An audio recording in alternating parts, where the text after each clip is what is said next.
Alright boys, here's something most Mars players don't know. When you're laning against Faceless Void, level 2 Spear hard counters his Time Walk.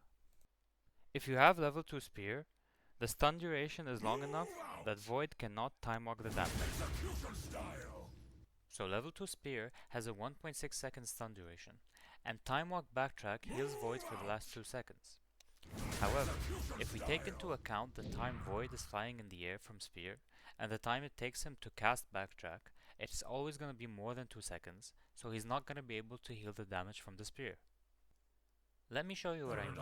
When you spear someone with Mars, there are actually two different stuns happening. So the first one is the time that they're flying in the air, until they hit an obstacle like a tree, and then the actual stun duration when the hero is pinned.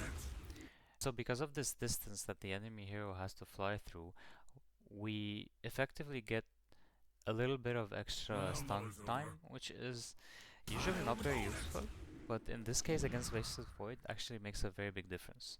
Because it just barely gets us above 2 seconds of stun duration, which means he cannot backtrack the damage.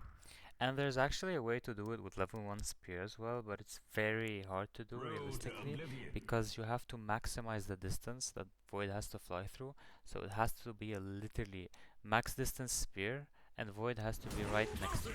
So he has to fly all the way from you to the furthest tree you can pin him to for it to deal damage.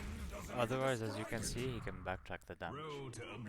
Thanks for watching, and follow if you want to see more tips.